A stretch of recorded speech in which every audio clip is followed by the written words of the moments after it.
Yo, tingnan nyo, corrosion sight lang yung item ko, tapos yung attack speed ko times 1.27. Pero pag ginawa ko to,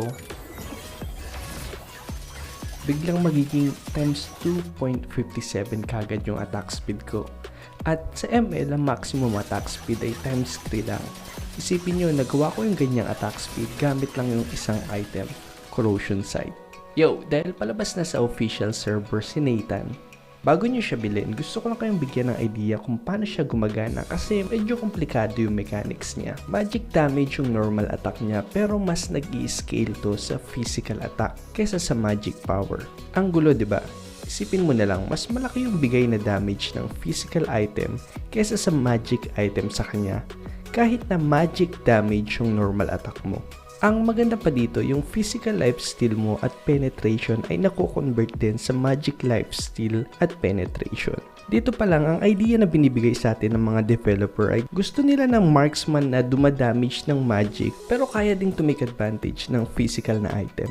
Mas magigets nyo ito mamaya pag pumunta na tayo sa build kasi sa build at saka sa positioning ng ultimate mo, umiikot yung mechanics ni Nathan. Yung passive niya, bawat tatamaan ng skill ni Nathan at ng reverse clone niya, nagbibigay ng isang stack. Kada stack, nagbibigay sila ng attack speed at saka movement speed hanggang 6 na stacks. Maganda sanang gamitin yung reverse clone mo para makuha mo kagad yung 6 stacks. Ang problema dito, dahil sa positioning ng skill ng reverse clone mo, napakahirap patamain ng skills niya para sana automatic may multiple stack ka na kagad. Pero huwag kayong mag-alala kasi nahanapan ko siya ng solusyon. Oo nga pala, bukas ko na i-upload kung sino yung nanalo sa Epic Skin Raffle natin. At saka may good news din ako dun, kaya abangan nyo bukas, siguro mga 7pm ko ma-upload yung video.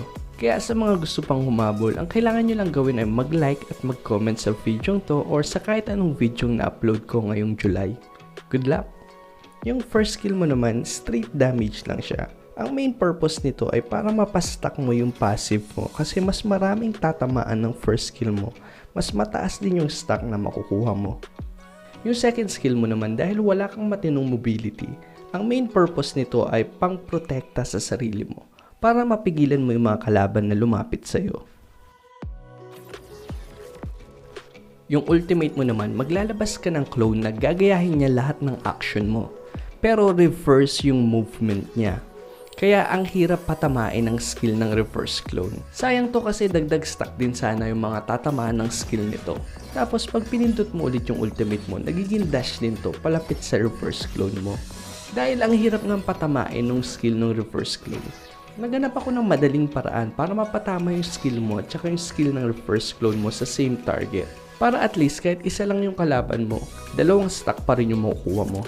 At saka syempre para ma-take advantage mo yung dami ng tatamaan at saka dami ng stack na makukuha mo. Yung unang way na nakita ko, dapat nasa dulo ng cursor ng skill mo yung target. Pero ang problema dito, mahirap tong gawin sa mga moving target. Kaya ang pinaka-effective na way na nakita kong pwede mong gawin ay paglabas ng reverse clone mo, gamitin mo kagad yung dash para maging magkatabi kayo. At dahil magkatabi na kayo, tignan mo yung nangyari sa cursor ngayon. Diba, sureball na tatamaan na rin ng reverse clone mo yung same target mo. At dahil dyan, mas madali mo nang mapupuno yung 6 stacks.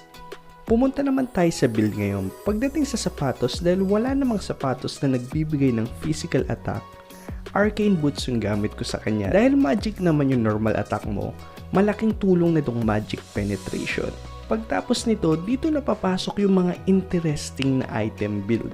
Dahil mas mataas nga yung scaling ng physical attack kaysa sa magic power sa basic attack mo, magfo-focus tayo ngayon sa mga physical item. Una dito yung corrosion sight. Yung passive nito, bawat damage ng basic attack mo, may slow yung kalaban hanggang 5 stack siya.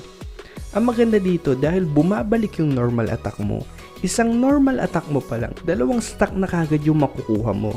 Unfortunately, dahil long range ka, kalahati lang yung slow effect nito. Pero hindi naman ito yung hinahabol natin sa corrosion sight. Yung isa pang passive ng corrosion sight yung gusto natin makuha. Kung saan kada damage ng basic attack mo, magkakaroon ka ng additional 8% attack speed. Hanggang 5 stacks din to. At sakto, doble din yung makukuha mong stacks kasi nga bumabalik yung normal attack mo. Pero paano pag ginamitan natin ng ultimate? Isang palo mo pa lang, additional 32% na kagad yung attack speed na makukuha mo sa corrosion sight. Tingnan nyo to, corrosion sight pa lang yung item ko dito pero ganyan na yung attack speed. Paano pag sinamahan pa natin ng passive? Tingnan nyo yung attack speed times 2.57 kagad siya. Ang maximum attack speed times 3 lang. Ang maganda dito, corrosion sight pa lang yung item na gamit mo niyan. Pero ganyan na kagad kataas yung attack speed na makukuha mo. Demon Hunter Sword. Kasi yung passive nito, magkakaroon ka ng additional damage sa basic attack mo equal sa 9% na current HP ng kalaban mo.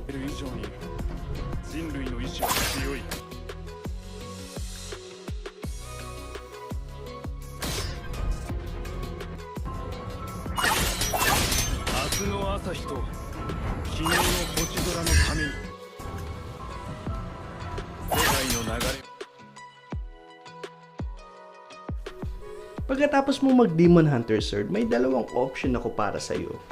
Una, kung nahihirapan kang pumwesto, pwede kang mag Hunter Strike. Dahil sa passive mo, makukonvert naman sa Magic Penetration yung physical penetration nito.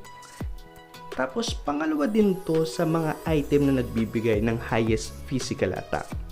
Lastly, dahil mababa lang yung mobility mo, malaking tulong din yung passive nito para sa mga crucial moments. Ang maganda pa dito, dahil sa mechanics ni Nathan, napakadali mo ding natitrigger yung passive nito. Pag may reverse clone ka, isang skill 1 normal attack mo lang, matitrigger mo na kagad yung passive nito. Kung hindi ka naman nahihirapan pumesto at tingin mo hindi mo kailangan ng additional mobility, pwede ka na kagad dumiretso ng Berserker Fury para sa critical at least dagdag damage output. Pagtapos nito ay highly suggest na mag-defensive item ka muna.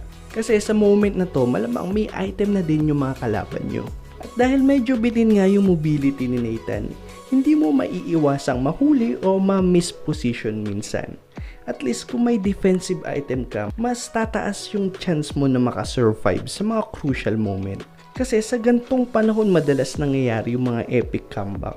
Kaya himbis na ipilit mo na magpataas ng damage, i-consider mo din na kumuha ng defensive item para mas tumaas yung chance mo mabuhay kung mamali ka man ng pwesto. Pagdating naman sa last item, it's either Malefic Roar or Divine Glaive. Depende na lang kung ano yung defensive item na bibilin ng kalaban mo.